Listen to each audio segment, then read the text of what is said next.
Today is December 26th. Happy birthday, Jesus. And who am I?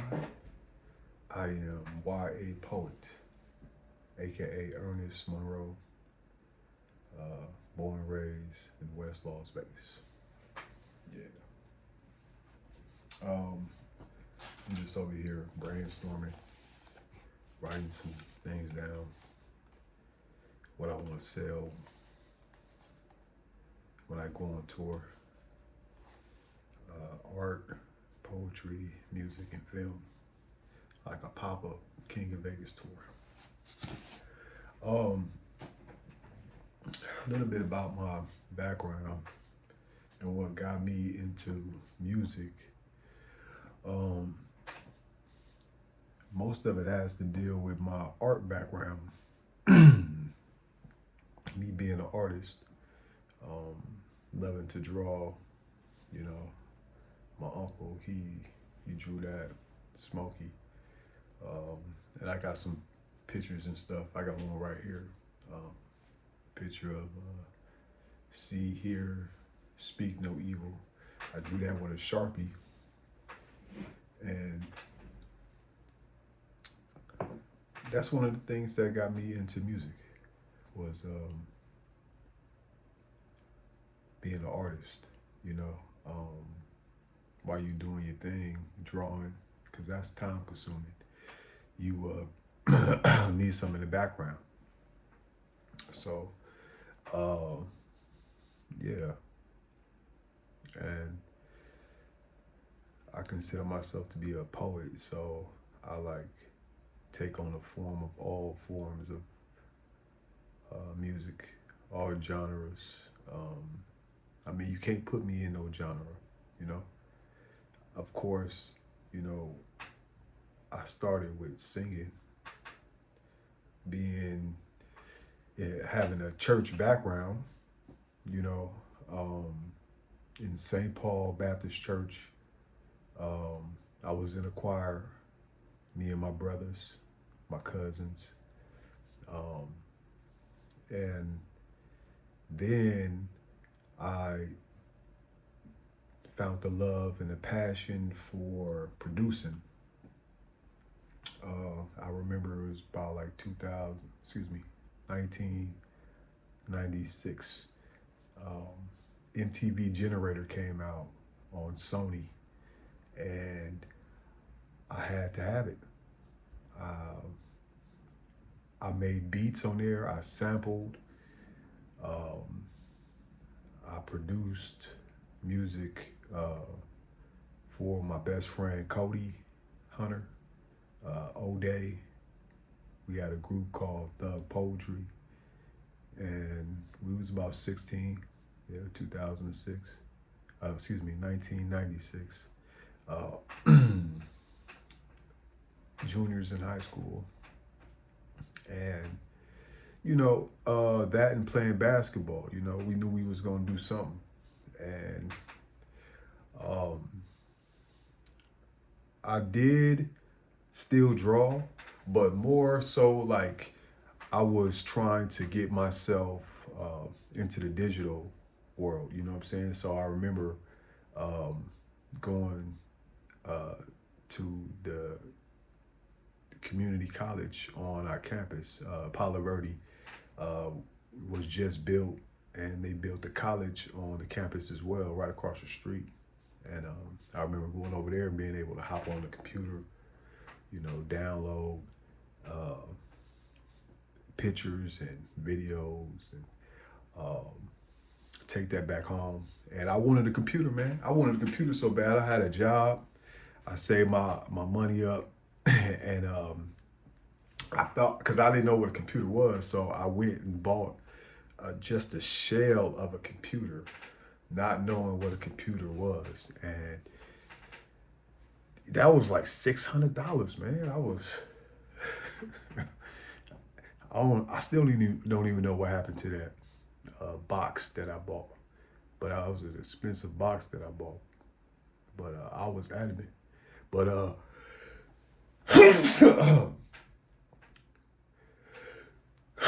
Allergies. Anybody know that MTV Generator was one of the first um, things I was able to sample. And then I had the mini disc, MPC or something like that. I forgot what them, where you can start converting, because we had the tapes and the CDs. You know what I'm saying? Cause yeah.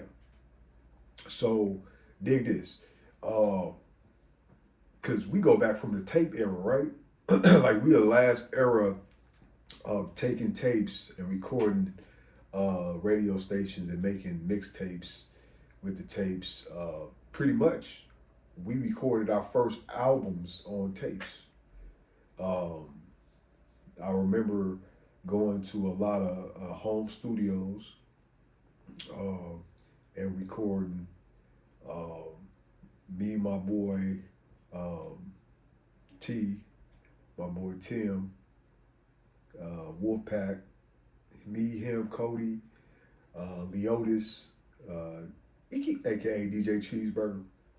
We all went over producers that Tim had, and we recorded the Wolfpack, and that was the start of my rap career. You know what I'm saying?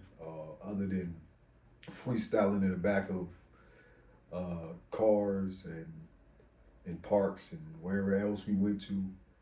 Um, that was the first time I actually recorded on ice, on wax. And that was 2000, excuse me, I keep on saying 2000 for some reason. But yeah, that was around 2000 because we was fresh out of high school, class of 2000. I am the class of 2000. So when we graduated in 2000, you know, we was free. And we ain't graduate per se, but it's like we graduated to school of hard knocks per se. You feel me? And taking music seriously didn't really like hit my registration until my early 20s. You feel me? I remember us, you know, going real strong, but we needed to push, you know, and I got locked up.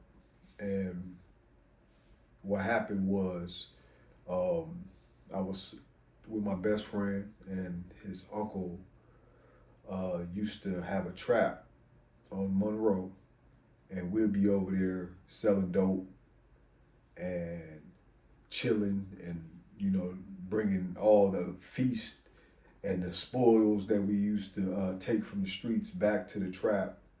And God see fit to, you know, split us apart because we was unstoppable, man. We was unstoppable.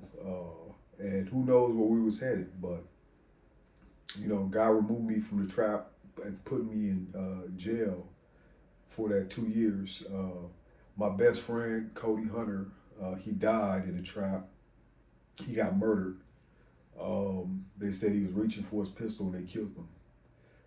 And I remember days in that trap, man. You know what I'm saying?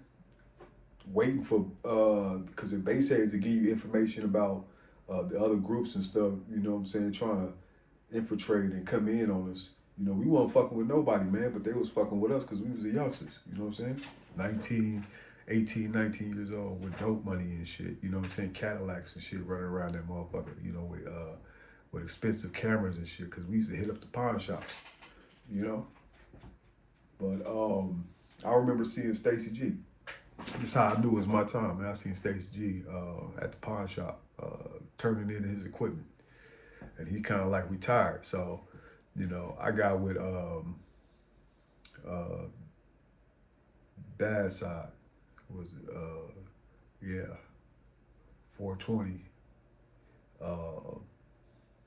They was hot. Eternal Click, Doomsday Production. Everybody was going to Doomsday. I was just, man, you know,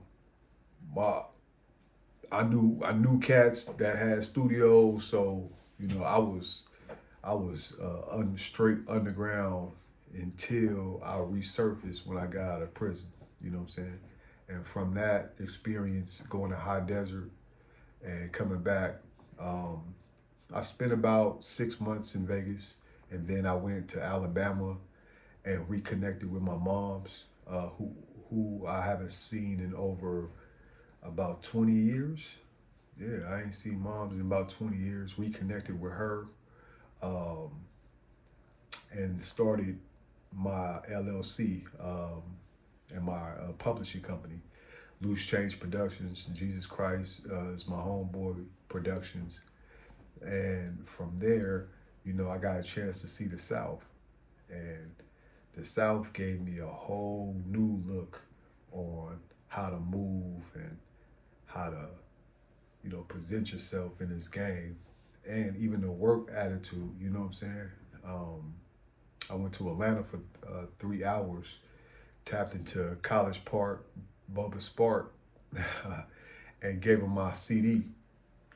And he called the producer that I was working with. Shouts out to Magic with Bond Productions out there in Birmingham, Alabama. He took me on, and they called him, and he sent them another CD where he was supposed to.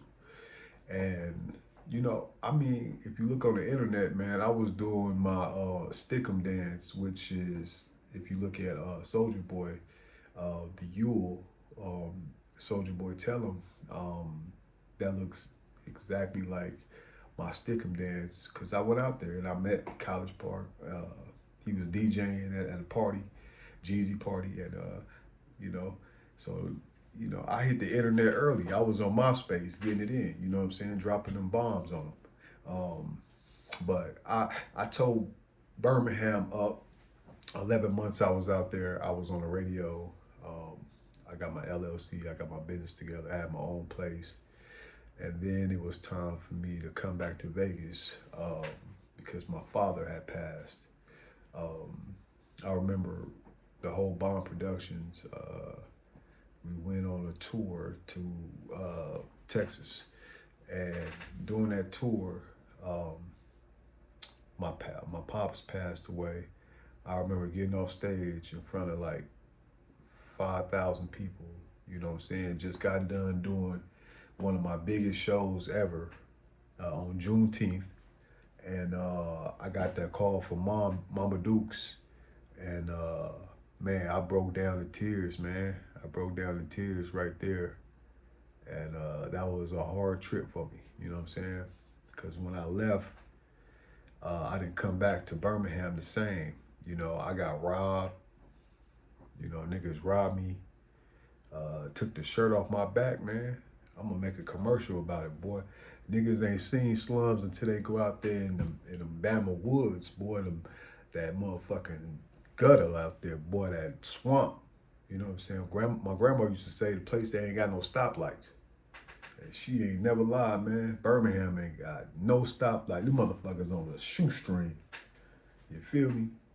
But yeah, that culture right there, going to Birmingham downtown, like they strip clubs popping Saturday night, Saturday afternoons at 12 o'clock. Like they got a record pool. I ain't really seen no record pools in Vegas. You know what I'm saying? So when I went down south, I started seeing like record pools, like these people, like my people. I say these people because they're different. Like Southern hospitality at its finest. Like that's one thing Birmingham or the South has over the West Coast and the East Coast is that Southern hospitality. You know what I'm saying? They welcome me in, like no lie. Like I felt at home in Birmingham, and I go back and live in Birmingham to this day, and I will if let the Lord be. You know what I'm saying? Let the Lord shine light on Birmingham and everything that's going on. But the music in Birmingham, I remember Birmingham J. Birmingham J was dope, man. back it on up like a U-Haul truck. You know what I'm saying? I went out there and just loved the culture, man. And I brought that back to Vegas. I brought that work ethic back to Vegas. You know what I'm saying? In my young 20s, hungry, you know what I'm saying, ready to start all over again.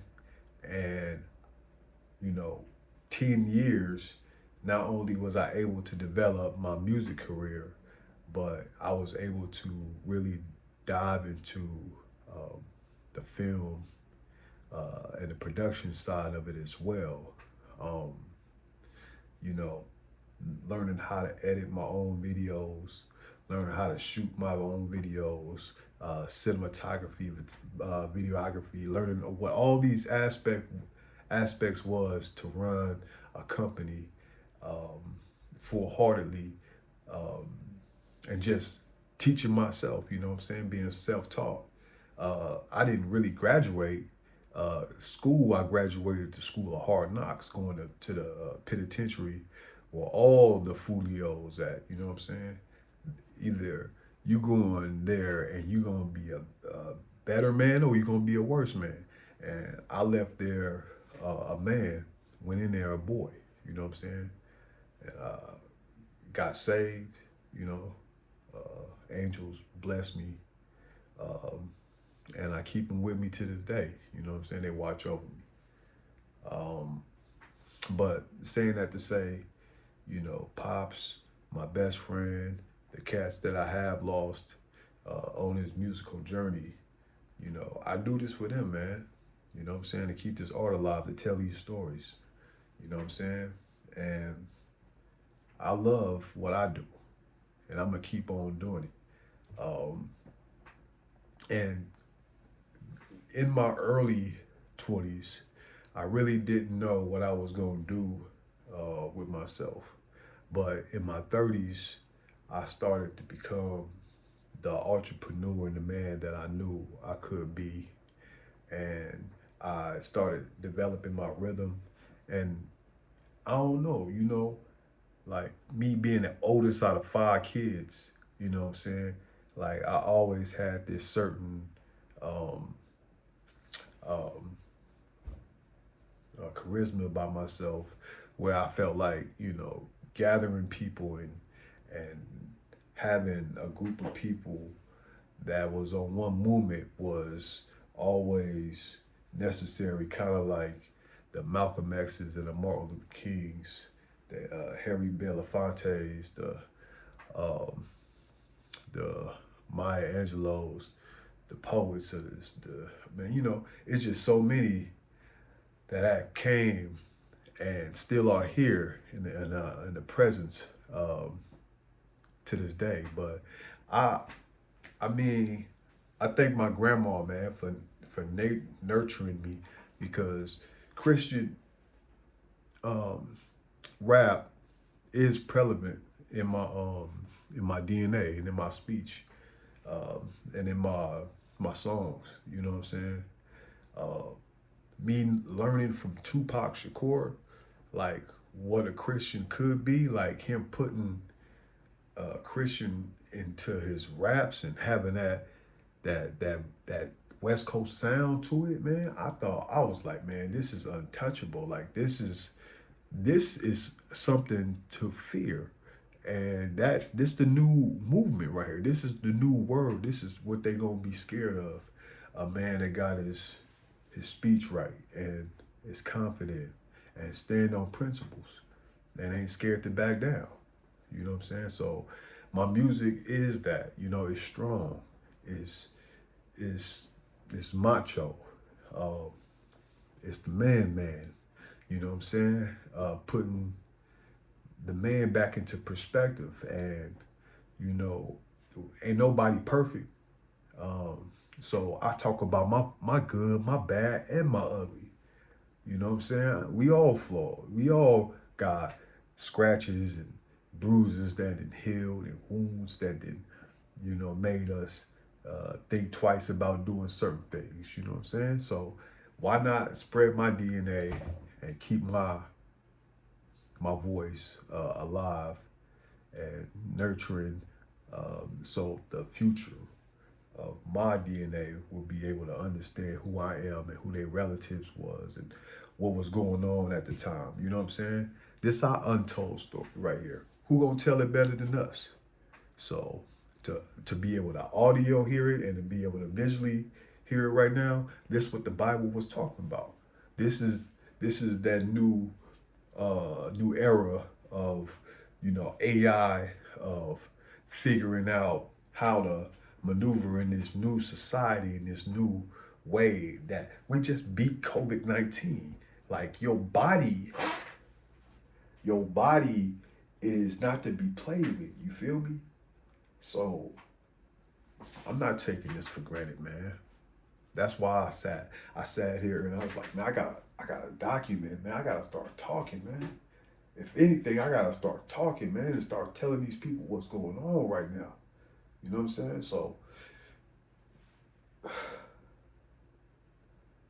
me being able to do that, I'm blessed to also bring you guys LV Culture. LV Culture, the platform, the uniform, the umbrella, right? So let's just say I'm Mickey Mouse and LV Culture is Disneyland. That's the land, right? That we can build for the mouse to live in. So I'm building my own world, man. You know what I'm saying? I'm developing my own world. My daddy told me I'd be an architect. I didn't believe it, but I like to draw. Look, I got the RV. I'm ready to go. Put the King of Vegas on there. We're gonna do the pop-up tour. Popping up to a city near you. Hit me up ASAP at YAPOET or hit me on my phone number 702-504-7405. Connect with me on my Instagram or my email. Pray for, that's number 4, Vegas movie at gmail.com. That's pray for Vegas movie at gmail.com. Let's collab, man. I'm ready to show off Vegas. I got a documentary in the works to uncover the pioneers and the shoulders that I stand on when it comes to this history of hip hop in Vegas. You know what I'm saying? And the true roots of it, and how the same thing that goes on the next coast was going on this coast as well. The same atmosphere was created to develop Vegas hip hop. But one thing about Vegas artistry that you can't take away from, and why they call us the entertainment capital of the world, is we do this 24 hours. There is no sleep, there is no rest. We literally do this 24 hours. So while everybody else is asleep, Vegas is still up getting it in, because we are workaholics like that. That's why they call us the entertainment world. Now, you take away from the entertainment world, you know what I'm saying? And that's where we at. We gotta get better at doing something with the entertainment, because if it's taken away, then what do we have? What industries do we control? And that's what the real cats is talking about. You know what I'm saying? And it's hollering about. But that's not my business. My business is to develop the best content, the best music, and give you guys the best of me, the better of best of me, you know what I'm saying? And to keep on thanking God for another day, because without him, who are we? You know what I'm saying? We are a reflection of him. So, in his likeness, let his light lead us into the pastures and the green oases that we supposed to be lying in. You know what I'm saying? And let's stay focused, man. You know, it's 2026, and here we are, you know, in this new bubble. You know what I'm saying? What we gonna do? Let's play ball. You know what I'm saying? I'm ready. Uh, King of Vegas now out.